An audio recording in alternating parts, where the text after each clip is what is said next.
ಸ್ನೇಹಿತರೆ, ನಿಮಗೆ ಗೊತ್ತಾ, ಹೈದರಾಲಿಯೂ ಸಹ ನಾಯಕನಹಟ್ಟಿ ತಿಪ್ಪೇರುದ್ರ ಸ್ವಾಮಿಗೆ ಶರಣಾಗಿ ಟಿಪ್ಪು ಸುಲ್ತಾನ್ನ ನಿಜವಾದ ಹೆಸರು ಟಿಪ್ಪು ಸಾಬ್ ಅಂತೆ. ಇದ್ರ ಬಗ್ಗೆ ನಮಗೆ ಇಲ್ಲಿ ಅರ್ಚಕರಾದಂತಹ ರುದ್ರಮುನಿ ಅವರು ತಿಳಿಸ್ಕೊಂಡು ಕೊಡ್ತಾರೆ. ಬನ್ನಿ ನೋಡೋಣ ಏನು ಅಂತ. ಬಾಬು ಅವರೇ, ನಮಸ್ತೆ ಸರ್. ಇದ್ರ ಇತಿಹಾಸ ಸ್ವಲ್ಪ ತಿಳ್ಸ್ಕೊಂಡು ಕೊಡಿ ಅಂತ. ತುಂಬ ಕುತೂಹಲ ಬಂದಿದ್ದೀರಿ, ಬೆಂಗಳೂರಿಂದ ಎಲ್ಲ ಕಡೆ ಸಂಚಾರ ಮಾಡ್ಕೊತ ಇದ್ರಿ. ಒಳ್ಳೇದಾಗಲಿ, ಭಗವಂತ ಅನುಗ್ರಹ ನಿಮಗಿರಲಿ. ಈಗೇನು ನೋಡ್ತಾ ಇದ್ರು ನೀವು, ತಿಪ್ಪೇರುದ್ರ ಸ್ವಾಮಿ ಜೀವಂತ ಯೋಗ ಸಮಾಧಿ ಸ್ಥಳ ಇದು. ಸೊ ನಾಯಕನಹಟ್ಟಿಯಲ್ಲಿ ಪ್ರಮುಖವಾಗಿ 3 ಮಠ ಬರ್ತವೆ: ಹೊರಮಠ, ಒಳಮಠ, ಏಕಾಂತ ಮಠ ಅಂತೇಳಿ.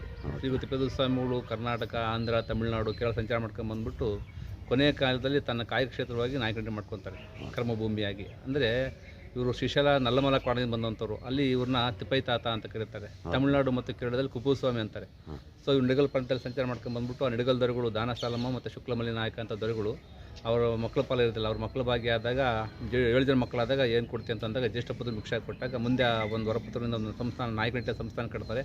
ಆ ನೆಲಗೊಳ್ತೆ ಅಂತ ಬಂದು ನೆಲಗೊಂಡಾಗ ಆಯಿತು ಅಂತೇಳಿ ಗುರುಗಳು ಆಜ್ಞೆ ಮಾಡಿಬಿಟ್ಟು ಸಂಚಾರಕ್ಕೆ ಹೋದಾಗ ಮತ್ತೆ ಕಾಲಾನಂತರ ಮಲ್ಲಪ್ಪನಕ್ಕೆ ಬಂದುಬಿಟ್ಟು ನಾಯಕನಹಟ್ಟಿ ಅಂತ ಹಟ್ಟಿ ಕಟ್ಬಿಟ್ಟು ಆಳ್ವಿಕೆ ಮಾಡ್ತಾ ಇರ್ತಾರೆ. ಸೊ ಆ ಟೈಮಲ್ಲಿ ಬಂದು ನಮ್ಮ ಸುತ್ತಮುತ್ತ 7 ಕೆರೆ ಮತ್ತು 7 ಪುರ, 5 ಪುರ ನಿರ್ಮಾಣ ಮಾಡಿಬಿಟ್ಟು ಮತ್ತೇನು ಎಲ್ಲ ಕಾರ್ಯ ಮುಗಿದ ನಂತರ ಸ್ವಾಮಿಗಳು ಜೀವ ಸಮಾಧಿ ಆಗ್ಬೇಕು ಅನ್ಬೇಕಾದ್ರೆ ಈಗೇನು ನೋಡ್ತಾ ಇದ್ದು ಹೊರಮಠ ಅಂತ ಕರೀತಾರೆ ಇದನ್ನು. ಸೊ ಈ ಥರ ಹೇಳಿ. ಪ್ರತಿ ರಾಯದುರ್ಗ ಬರ್ತಾರೆ. ಎಲ್ಲ ಸಂಚಾರ ಮಾಡ್ಕೊಂಬರ್ಬೇಕಾದ್ರೆ ರಾಯದುರ್ಗ ಶಿವನ ದೇವಸ್ಥಾನ ಬಂದಾಗ ನಮ್ಮೂರಿನ ವರ್ತಕ ಪಣಿಯಪ್ಪ ಅಂತೇಳಿ ಪಣಿಯಪ್ಪನ ಮುಖಾಂತರ ನಾಯಕನಹಟ್ಟಿ ಆಗಮಿಸ್ತಾರೆ. ಸೊ ಮಾರ್ಗ ಮಧ್ಯದಲ್ಲಿ ಕೊಂಡಳ್ಳಿ ಮತ್ತು ಕೋನಸಾಗರ ಅಂತ ಬರ್ತಾರೆ. ಅಲ್ಲಿ ಕತ್ಲಾಗ್ಬಿಡುತ್ತೆ. ಆ ಕತ್ಲಾ ಸಂದರ್ಭದಲ್ಲಿ ಸ್ವಾಮಿಗಳಲ್ಲೇ ಪೂಜೆ ಮುಗಿಸ್ಬಿಟ್ಟು ಪ್ರಸಾದ ಸ್ವೀಕಾರ ಮಾಡ್ಕೊಂಡು ಮುಂದೆ ಹೋಗೋಣ ಅಂತಂದಾಗ ಪಣಿಯಪ್ಪ ತನ್ನ ವ್ಯಾಪಾರ ಮಾಡ್ಲಿಕ್ಕಂತ ಕೊಬ್ಬರಿ ಉಂಡೆ ತಂದಿರ್ತಾರೆ. ಸಾಮಗ್ರಿ ದಿನಸಲ್ಲಿ ಆ ಕೊಬ್ಬರಿ ಉಂಡೆ ತೊಗೊಂಡ್ಬಿಟ್ಟು ಕಡ್ಡೆ ತಗೊಂಡು ಸುಟ್ಕೊಂಡು ಬರ್ತಾ ಇರ್ತಾರೆ. ಅವಾಗ ಗುರುಗಳು ಹೇಳ್ತಾರೆ, ಸುಮ್ಮನೆ ಸುಟ್ಟೆ ಕಾಳು ಮಾಡ್ತೀವಿ ಪಣಿಯಪ್ಪ, ಸುಡಬೇಡ ಅಂತಂದಾಗ, ಇಲ್ಲ ಬುದ್ಧಿ ಸುಮ್ಮನೆ ಸುಡ್ತಾ ಇಲ್ಲಿದ್ದು, ಈ ಕೊಬ್ಬರಿ ಸುಟ್ಬಿಟ್ಟು ಕತ್ಲಲ್ಲಿ ಬೆಳಕನ್ನು ಕೊಡ್ತೀವಿ, ಅದೇ ರೀತಿ ನಮ್ಮ ಕತ್ಲಾದ ಭಾಳ ನೀವು ಪ್ರವೇಶ ಮಾಡಿ, ಅದು ಭಂಗ ತರಬೇಡಿ ಅಂತಂದಾಗ ಆ ಗುರುಗಳು ಆ ಕೊಬ್ಬರಿ ಬೆಳಕಲ್ಲಿ ನಾಯಕರು ಪ್ರವೇಶ ಮಾಡ್ತಾರೆ. ಈಗಲೂ ಜಾತ್ರೆಯಲ್ಲಿ ಸುಮಾರು 106 kg ಕೊಬ್ಬರಿಯನ್ನು ಆ ಉದ್ದೇಶ ಕೊಡ್ತಾ ಇರ್ತಾರೆ. ಈ ರೀತಿಯಾಗಿ ಕೊಬ್ಬರಿ ಬೆಳಕಲ್ಲಿ ನಾಯಕರು ಪ್ರವೇಶ ಮಾಡಿಬಿಟ್ಟು ಈಗೇನು ಒಳಮಠ ಹೋಗಿದ್ರೆ ನೀವು, ಅದು ಪ್ರಪ್ರಥಮವಾಗಿ ಗ್ರಾಮ ದೇವತೆ ಅಮ್ಮನ ಗುಡಿ, ಮಾರಮ್ಮನ ಗುಡಿ. ಅದು ನಮ್ಮೂರು ರಾಜನ ಕುಲದೇವತೆ ಇದ್ದಂಥ ಸ್ಥಳ ಅದು. ಸೊ ಸ್ವಾಮಿಗಳ ಅಮ್ಮನಿಂದ ಸ್ಥಳ ಅವಕಾಶ ತೊಗೊಂಡ್ಬಿಟ್ಟು ಅಲ್ಲಿ ಸುಮಾರು ದಿನಗಳ ಕಾಲ ವಾಸ ಮಾಡಿ ಭಕ್ತರಿಗೆ ದರ್ಶನ ಕೊಟ್ಬಿಟ್ಟು ಆ ನಮ್ಮೂರು ಜನಕ್ಕೆ ಅನುಕೂಲ ಆಗ್ಬಿಟ್ಟು ಸುತ್ತಮುತ್ತ ಜನಗಳಿಗೆಲ್ಲ ಕೆರೆ ಮತ್ತು ಪುರ ನಿರ್ಮಾಣ ಮಾಡಿ ರಾಜರ ಜೊತೆ ಕೊಟ್ಬಿಟ್ಟು ನಮ್ಮೂರು ಮತ್ತು ಇನ್ನೇ ಜೀವ ಸಮಾಧಿ ಕಲ್ಲ ಹತ್ರ ಬಂತು ಅಂದ್ಬೇಕಾದ್ರೆ ಏಕಾಂತ ಮಠ ಅಂತಿದೆ. ಅಲ್ಲಿ ಏಕಾಂತ ಮಠದಲ್ಲಿ ಬಿಟ್ಟು ಒಂದು ಮಂಡಲ ಪೂರ್ತಿ 48 ದಿನ ಧ್ಯಾನ ಮಾಡ್ತಾರೆ. ಧ್ಯಾನ ಮಾಡಿಬಿಟ್ಟು ಮತ್ತೆ ಜನಗಳು ಬೇಡ್ಕೊಂತಾರೆ, ಸ್ವಾಮಿ ನಮ್ಮ ಊರ ಮೇಲ್ಗಡೆ ದೊಡ್ಡ ಕೆರೆ ಕಟ್ಸ್ಬಿಟ್ಟಿದ್ದಾರೆ, ಕೆರೆ ಹೋಗ್ಬಿಟ್ಟು ತೊಂದರೆ, ನಮ್ಮ ಗ್ರಾಮಕ್ಕೆ ರಕ್ಷಣೆ ಕೊಡ್ತಾರೆ ಅಂತಂದಾಗ ನಿಮ್ಮ ನಾಯಕನಹಟ್ಟಿ ಗ್ರಾಮಕ್ಕೆ ನಾನು ರಕ್ಷಕನಾಗಿರ್ತೇನೆ ಅಂತೇಳಿ ಆ ತಿಪ್ಪೇರುದ್ರ ಸ್ವಾಮಿಗಳು ಊರ ಹೊರಗಡೆ ಬಂದ್ಬಿಟ್ಟು ಚಿಕ್ಕಕೆರೆ ಹಿಂಭಾಗದಲ್ಲಿ ಬಂದು ಜೀವ ಸಮಾಧಿ ಆಗ್ತಾರೆ. ಸೊ ಈ ಜೀವ ಸಮಾಧಿ ಇದನ್ನು ಊರು ಹೊರಗಡೆಯಿಂದ ಹೊರಮಠ ಅಂತ ಕರೀತಾರೆ, ಅದು ಊರ ಹೊರಗಡೆಯಿಂದ ಒಳಮಠ ಅಂತ ಕರೀತಾರೆ. ಏಕಾಂತ ಮಠದಲ್ಲಿ ತಪಸ್ ಮಾಡಿ ಏಕಾಂತ ಮಠ ಅಂತ ಕರೀತಾರೆ. ಸೊ ಒಳಮಠದಲ್ಲಿ ವಾಸ ಮಾಡಿದ್ದು ಗುರುಗಳು ಭಕ್ತ ದರ್ಶನ ಕೊಡ್ತಿದ್ದು, ಏಕಾಂತವಾಗಿ ತಪಸ್ ಮಾಡಿದ್ದು ಏಕಾಂತ ಮಠದಲ್ಲಿ, ಹೊರಮಠದಲ್ಲಿ ಜೀವಂತ ಸಮಾಧಿ ಆಗಿದ್ದು. ಸೊ ಇದರ ವಿಶೇಷತೆ ಏನು ಹೊರಮಠದ್ದು ಅಂತಂತಂದರೆ, ಸೊ ಈ ದೇವಸ್ಥಾನನ ಗುರುಗಳು ಸಮಾಧಿಯಾಗಿ ಎಷ್ಟೋ ವರ್ಷಗಳ ನಂತರ ಇದು ದೇವಸ್ಥಾನ ಕಟ್ಟಿಸ್ಬೇಕಂತೇಳಿ ಆ ಚಿತ್ರದುರ್ಗದ ಬುಚ್ಚಗತ್ತಿ ಬ್ರಹ್ಮಣ ನಾಯಕರು 1721ರಿಂದ 1729 ಆಳ್ವಿಕೆ ಮಾಡ್ತಾರೆ. ಸೊ ಆಳ್ವಿಕೆ ಸಂದರ್ಭದಲ್ಲಿ ನಮ್ಮ ಜಿಲ್ಲೆಯಾದ್ಯಂತ, ನಾಡಿನಾದ್ಯಂತ ಅನೇಕ ಧಾರ್ಮಿಕರನ್ನು ಮಾಡ್ತಾರೆ. ಮಠ ಮಂದಿರಗಳು, ಕೆರೆ ಮತ್ತು ಕಟ್ಟೆಗಳು ನಿರ್ಮಾಣ ಮಾಡ್ತಾ ಇರ್ತಾರೆ. ಅದರಲ್ಲಿ ಈ ತಿಪ್ಪೇರುದ್ರ ಸ್ವಾಮಿ ಜೀವಂತ ಸಮಾಧಿ ಮಠನ ಅವರು ನಿರ್ಮಾಣ ಮಾಡ್ತಾರೆ. ಸೊ ನಿರ್ಮಾಣ ಮಾಡೋ ಸಂದರ್ಭದಲ್ಲಿ ಬ್ರಹ್ಮಣ ನಾಯಕರು ಅಕ್ಟೋಬರ್ ತಿಂಗಳು ಪ್ಲವನ ಸಂವತ್ಸರ 1721-23 ಆಸುಪಾಸಲ್ಲಿ ನಿರ್ಮಾಣ ಮಾಡ್ತಾ ಇರಬೇಕಾದ್ರೆ ಹೈದರಾಲಿ ಚಿತ್ರದುರ್ಗ ದಾಳಿ ಮಾಡ್ತಾರೆ. ಆ ಚಿತ್ರದುರ್ಗ ದಾಳಿ ಮಾಡೋ ಸಂದರ್ಭದಲ್ಲಿ ಈ ಪ್ರಾಂತ್ಯನ ಮಲ್ಲಪ್ಪ ನಾಯಕರ ಸಂತತಿಯವರು ಆಳ್ವಿಕೆ ಮಾಡ್ತಾ ಇರ್ತಾರೆ. ವಿಶಾಲವಾದ ಅಡವಿ, ಕಾಡು ಮತ್ತು ಕೆರೆ, ನೀರು ಚೆನ್ನಾಗಿರುತ್ತೆ. ಇದರಲ್ಲಿ ಬಂದಾಗ ಕತ್ಲಾಗ್ಬಿಡುತ್ತೆ. ಈ ಬಿಟ್ಬಿಡಿ ಬೆಳಗ್ಗೆ ದಾಳಿ ಮಾಡೋಣ ಅಂತಂದಾಗ ಹೈದರಾಲಿಗೆ ಸ್ವಾಮಿ ಕನಸನ್ನು ಕಾಣಿಸ್ಕೊತಾರೆ. ನಿನ್ನ ಒಳ್ಳೆ ಮಗುವಾಗ ಅವನು ಹೈದರಾಲಿ ಕುದುರೆ ಬಂದ್ಬಿಟ್ಟು ಕೆರೆ ಮೇಲೆ ಗದ್ದಿಗೆ ಸಲಾಮ್ ಮಾಡ್ತದೆ. ಅವ್ನಿಗೆ ಆಶ್ಚರ್ಯ ಆಗುತ್ತೆ, ಈ ಗದ್ದಿಗೆ ಮೇಲೆ ಹಿಂಗೆ ಮುಂದಕ್ಕೆ ಹೋಗಿಲ್ಲ ಕುದುರೆ ಯಾಕೆ ಹಿಂಗೆ ನಮಸ್ಕಾರ ಮಾಡ್ತಿದ್ದೆ ಅಂತಂದಾಗ, ಈ ಊರಿನ ದಾಳಿ ಮಾಡೋದು ಬೇಡ, ಈ ಸ್ಥಳ ಪುರಾಣ ಏನು ಅಂತಂತೇಳಿ ಆ ಮಲ್ಲಪ್ಪನಾಯಕ ರಾಜನ ಬರ್ಮಾಡ್ಕೊಂಡು ಸ್ಥಳ ಇತಿಹಾಸ ತಿಳ್ಕೊಂಡಾಗ ಆ ಮಲ್ಲಪ್ಪನಾಯಕ ಹೇಳ್ತಾರೆ, ಇದು ತಿಪ್ಪೇರುದ್ರ ಸ್ವಾಮಿ ಜೀವಂತ ಯೋಗ ಸಮಾಧಿ ಗದ್ದಿಗೆ ಇದು ಅಂತ ಹೇಳಿದಾಗ ತುಂಬ ಸಂತೋಷಪಟ್ಟು ಹೈದರಾಲಿ ಅವನು ಬೇರೆ ಕಡೆ ದಾಳಿ ಮಾಡಿ ದುಡ್ಡಲ್ಲಿ ಇಲ್ಲೇ ಕೊಟ್ಟು ನಾನು ಸೇವೆ ಸಲ್ಲಿಸಿದ ಅವಕಾಶ ಕೊಡಿ ಅಂತಂದಾಗ ಹೈದರಾಲಿಯ ಮಗನಿಗೆ ಬೇನೆ ಇರುತ್ತೆ ಮತ್ತು ಮಕ್ಕಳು ಬರೋದಿಲ್ಲ. ಸೊ ಇವನ ಅನುಗ್ರಹ ಒಂದು ಮಗು ಆಗುತ್ತೆ. ಅಂದರೆ ದೇವಸ್ಥಾನ ಕಟ್ಟಿಸೋ ಅವಕಾಶ ಕೊಡಿ, ಅದಕ್ಕೆ ಮುಂಚೆ ಮಗುವಾಗ ಒಂದು ಅವಕಾಶ ಕೊಡಿ ಸೇವೆ ಸಲ್ಲಿಸಿ ಅಂತಂದಾಗ, ಅಂದರೆ ಈ ದೇವಸ್ಥಾನ ಒಂದು 70-80 ಭಾಗ ಮುಗಿದಿರುತ್ತೆ. ಹಾಗೇನು ಮಾಡ್ತಾರೆ, ಚಿತ್ರದುರ್ಗದ ಬ್ರಹ್ಮಣ್ಯಕ್ಕೆ ಅನುಮತಿ ತಗೊಂಡು ಹೈದರಾಲಿ ನಾಯಕ ಲಿಂಗಣ್ಣ ಸಹಾಯಪ್ಪ ಅಂತಂತೇಳಿ ಮೂಲತಃ ಚಿತ್ರದುರ್ಗದ ರೇಗುಂಟನವ್ರನ್ನವರು ಆ ಮುಂದಾಳತ್ವದಲ್ಲಿ ಏನು ಮಾಡ್ತಾರೆ ಅಂತಂದರೆ, ಈ ದೇವಸ್ಥಾನ ಹೊರಗಡೆ ಎಲ್ಲ ಮೊದಲು ಮಂಟಪ ಇದ್ವು, ತೆಗೆದಿದ್ವಿ. ಈಗ ಮಂಟಪ, ಪೌಳಿ ಮತ್ತು ನಿರ್ಮಾಣ ಮಾಡ್ತಾರೆ. ಮೇಲ್ಗಡೆ ಶಿಖರ ಎಲ್ಲ ಗುಂಬಸ್ ಟೈಪ್ ನಿರ್ಮಾಣ ಮಾಡ್ತಾರೆ. ಇದೆಲ್ಲ ಹಿಂದೂ ಮುಸ್ಲಿಂ ಶೈಲಿಯಲ್ಲಿ ನಿರ್ಮಾಣ ಮಾಡ್ತಾರೆ. ಉತ್ತರ ಭಾಗದೆಲ್ಲ ಹಿಂದೂ ಶೈಲಿ ನಿರ್ಮಾಣ ಮಾಡ್ತಾರೆ. ಹೌದ್ರಾ? ಗರ್ಭಗುಡಿ ಒಳಗಡೆ ಎಲ್ಲ ಹಿಂದೂ ಶೈಲಿ ಮಾಡ್ತಾರೆ. ಎಂಟ್ರೆನ್ಸ್ ಆ ಕಡೆ ಉತ್ತರ ಭಾಗದ್ದು ಮುಖ್ಯ ಪ್ರಮುಖದ ಒಳಗಡೆ ಪ್ರವೇಶ ಮಾಡೋದ್ರ ಹಿಂದೂ ಶೈಲಿ ಕಟ್ತಾರೆ. ಮೇಲ್ಗಡೆ ಗರ್ಭಗುಡಿ ಎಲ್ಲ ಮುಸ್ಲಿಂ ಶೈಲಿ ಕಟ್ತಾರೆ. ಈ ಥರ ಹಿಂದೂ ಇಸ್ಲಾಂ ಶೈಲಿ ಕಟ್ಸೋ ನಂತರ ಇದರಲ್ಲಿ ಅವರಿಗೆ ಗಂಡು ಮಗು ಆಗುತ್ತೆ. ಸೊ ಮಗನ ಇಲ್ಲಿ ಕರ್ಕೊಂಡ್ಬಂದ್ಬಿಟ್ಟು ತಿಪ್ಪೇಸ್ವಾಮಿ ಹೆಸರ್ಕೊಂತಾರೆ. ಮುಸ್ಲಿಮ್ಸ್ ಆದ್ರಿಂದ ಟಿಪ್ಪು ಸಾಬ್ ಅಂತ, ಸಾಬ್ ಮೀನ್ಸ್ ಸ್ವಾಮಿ ಅಂತೇಳಿ ಆ ಇಂಗ್ಲೀಷ್ನ ಪ್ರಮೋಷನ್ ಚೇಂಜ್ ಆಗುತ್ತೆ. ಟಿಪ್ಪು ಹೋಗ್ಬಿಟ್ಟು ಟಿಪ್ಪು ಆಗುತ್ತೆ. ಆ ಮಗು ಬೆಳೆದು ದೊಡ್ಡವನಾದಾಗ ಸುಲ್ತಾನ್ ಅಂತ ಬರುತ್ತೆ. ತಿಪ್ಪೇಸ್ವಾಮಿ ಅನುಗ್ರಹದಿಂದ ಇದರಲ್ಲಿ ಟಿಪ್ಪು ಹುಟ್ಟಿದಾಗ ಈ ದೇವಸ್ಥಾನ ಟಿಪ್ಪು ಸುಲ್ತಾನ್ ಹೆಸರು ಟಿಪ್ಪು ಸುಲ್ತಾನ್, ಟಿಪ್ಪು ಸಾಬ್ ಸುಲ್ತಾನ್, ಟಿಪ್ಪು ಸಾಬ್ ಆಗುತ್ತೆ. ಈ ರೀತಿಯಾಗಿ ಮುಂದೆ ಅವನು ಬೆಳೆದು ದೊಡ್ಡ ಸುಲ್ತಾನ್ ಅಂತ ಬರುತ್ತೆ. ತಿಪ್ಪೇಸ್ವಾಮಿ ಆಶ್ರಮದಿಂದ ಎದುರಿಗೆ ಟಿಪ್ಪು ಹುಟ್ಟಿದಾಗ ಈ ದೇವಸ್ಥಾನ ಸುತ್ತೂರೆಲ್ಲ ಮಂಟಪ ಮತ್ತು ಪೌಳಿಯಲ್ಲಿ ನಿರ್ಮಾಣ ಮಾಡಿಕೊಂಡು ಅವ್ರು ಸೇವೆ ಸಲ್ಲಿಸ್ತಾರೆ. ಅದರಿಂದ ಇದು ಹಿಂದೂ ಮುಸ್ಲಿಂ ಭಾವೈಕ್ಯ ಸಂಕೇತವಾಗಿ ಕ್ಷೇತ್ರ ಬೆಳೀತಾ ಇದೆ. ಓಕೆ ಸ್ವಾಮಿ, ಧನ್ಯವಾದಗಳು ಸ್ವಾಮಿ. ಒಳ್ಳೆಯದಾಗುತ್ತೆ. ಎಲ್ಲರೂ ಭಗವಂತ ಒಳ್ಳೇದು ಮಾಡಲಿ. ಸರಿ. ನಮಸ್ಕಾರ ವೀಕ್ಷಕರೇ, ನಿಮ್ಮ ಯಾತ್ರಿಕ ಬಾಬು ಮಾಡೋ ನಮಸ್ಕಾರಗಳು. ವೀಕ್ಷಕರೇ, ನಾವು ಇವತ್ತು ಬಂದಿರೋದು ಚಿತ್ರದುರ್ಗ ಜಿಲ್ಲೆಯ ಚಳ್ಳಕೆರೆ ತಾಲೂಕಿನಲ್ಲಿರೋಂಥ ನಾಯಕನಹಟ್ಟಿ ತಿಪ್ಪೇರುದ್ರ ಸ್ವಾಮಿಯ ದರ್ಶನಕ್ಕೋಸ್ಕರ ಬಂದಿದ್ದೀನಿ. ಬನ್ನಿ, ಈ ದೇವಸ್ಥಾನದ್ದು ಮಾಹಿತಿ ನಿಮಗೆಲ್ಲ ಸಂಪೂರ್ಣ ತಿಳಿಸ್ತೀನಿ. ಏನಿದೆ ಅಂತ ನೋಡೋಣ. ಬನ್ನಿ. ನೋಡ್ಬೋದು ಸ್ನೇಹಿತರೆ, ಶ್ರೀ ನಾಯಕನಹಟ್ಟಿ ಶ್ರೀ ಗುರು ತಿಪ್ಪೇರುದ್ರ ಸ್ವಾಮಿ ದೇವಸ್ಥಾನ. ಮಾಡಿದಷ್ಟು ನೀಡು ಭಿಕ್ಷೆ ಅಂತ ಇದೆ. ಬರೀ ಇದು ಮಾಹಿತಿ ಕೊಡ್ತೀನಿ ನಿಮಗೇನು ಅಂತ. ಪಂಚಗಣಾಧೀಶ್ವರರಲ್ಲೊಬ್ಬರಾದ ಶ್ರೀ ಗುರು ತಿಪ್ಪೇರುದ್ರ ಸ್ವಾಮಿಯ ದೇವಸ್ಥಾನ ಇದು. ಪಂಚಗಣಾಧೀಶ್ವರರು ಯಾರೆಂದು, ಪಂಚಗಣಾಧೀಶ್ವರರು ಎಂದರೆ ವೀರಶೈವ ಧರ್ಮವನ್ನು ಉಳಿಸಲು ಬೆಳೆಸಲು ಶಿವನ ಅಪ್ಪಣೆಯ ಮೇರೆಗೆ ಈ ಭೂಮಿಗೆ ಬಂದಿರೋ ಅಂಥವರು ಪಂಚಗಣಾಧೀಶ್ವರರು.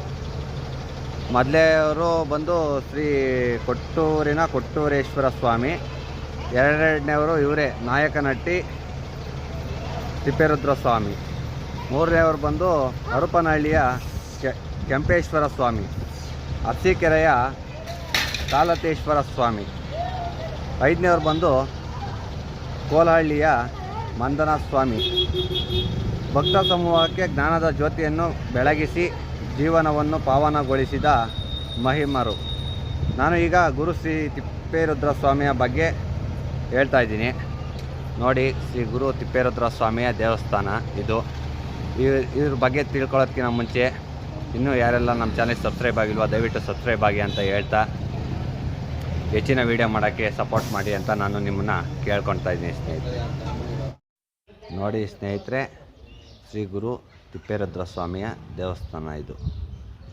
ಮತ್ತು ಪಂಚಗಣಾಧೀಶ್ವರರಲ್ಲೊಬ್ಬರಾದ ಶ್ರೀ ತಿಪ್ಪೇರುದ್ರ ಸ್ವಾಮಿಯ ದರ್ಶನ ಮಾಡ್ಕೊಳ್ಳೋಣ ಬನ್ನಿ. ನೋಡ್ರಿ ಸ್ನೇಹಿತರೆ, ಶ್ರೀ ಗುರು ತಿಪ್ಪೇರುದ್ರ ಸ್ವಾಮಿಯ ದೇವಸ್ಥಾನ.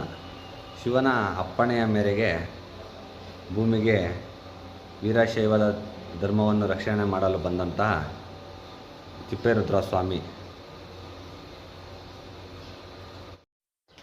ನೋಡ್ಬೋದು ನೀವು ಕಂಬಗಳನ್ನ, ಕಲ್ಲಿನ ಕಂಬಗಳು ಯಾವ ಥರ ಇದೆ ಅಂತ.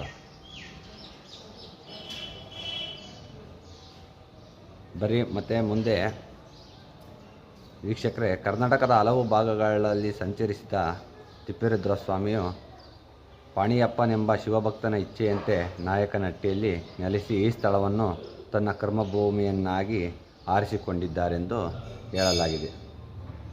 ಇವರು ಇಲ್ಲಿಗೆ ಸಮೀಪದಲ್ಲಿರುವ ಏಕಾಂತ ಮಠದಲ್ಲಿ ತಪೋನಿರಂತರಾಗಿದ್ದರೆ ಪವಾಡಗಳನ್ನು ಮೆರೆತು ಸನ್ಮಾರ್ಗ ಪೌರತರಾಗಿ ಮಾಡಿದ್ದರು. ಇವರು ಹಿರೇಕೆರೆ, ಚಿಕ್ಕಕೆರೆ ಮೊದಲಾದ 5 ಕೆರೆಗಳನ್ನು, ಹಲವು ಹಳ್ಳಿಗಳನ್ನು ಕಟ್ಟಿಸಿದ್ದಾರೆಂದು ಹೇಳುತ್ತಾರೆ.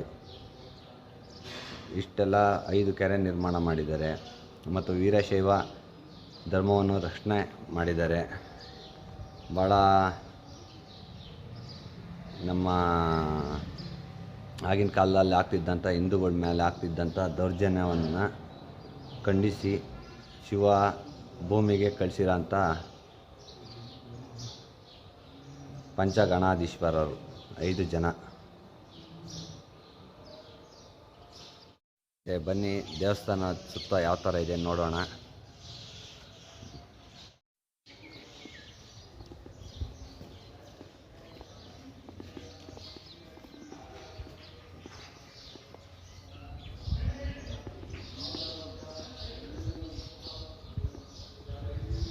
ನೋಡಿ ಯಾವ ಥರ ಇದೆ ದೇವಸ್ಥಾನದ ಹತ್ರ.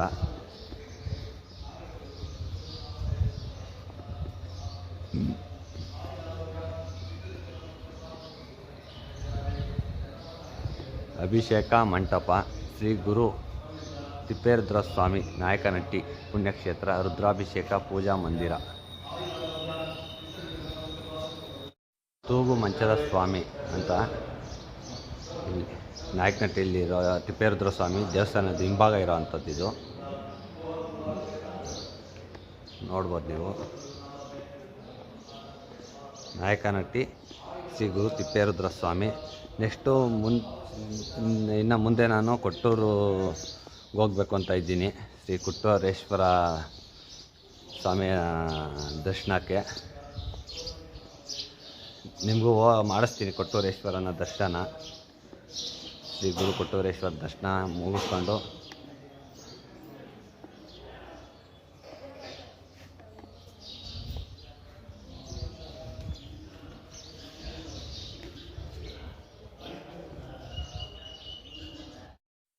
ವೀಕ್ಷಕರೇ, ಇದು ಶ್ರೀ ಗುರು ತಿಪ್ಪೇರುದ್ರ ಸ್ವಾಮಿಯ ಜೀವೈಕ್ಯ ಮಹಾಸಮಾಧಿ ಮಠ ನಾಯಕನಹಟ್ಟಿ. ತಿಪ್ಪೇರುದ್ರ ಸ್ವಾಮಿ ಇಲ್ಲಿ ಜೀವ ಸಮಾಧಿಯಾಗಿರೋಂಥ ಜಾಗ ನೋಡ್ರಿ. ಇದು ಸುಸ್ವಾಗತ ಶ್ರೀ ಗುರು ತಿಪ್ಪೇರುದ್ರ ಸ್ವಾಮಿ ನಾಯಕನಹಟ್ಟಿ ಹೊರಮಠ. ನೋಡ್ಬೋದು ನೀವು, ಶ್ರೀ ಗುರು ತಿಪ್ಪೇರುದ್ರ ಸ್ವಾಮಿ ಜೀವ ಸಮಾಧಿಯಾಗಿರೋಂಥ ಜಾಗ ಇದು. ನೋಡ್ರಿ, ಇದು ತಿಪ್ಪೇರುದ್ರ ಸ್ವಾಮಿಯ ಜೀವ ಸಮಾಧಿ ಆದಂಥ ಜಾಗ.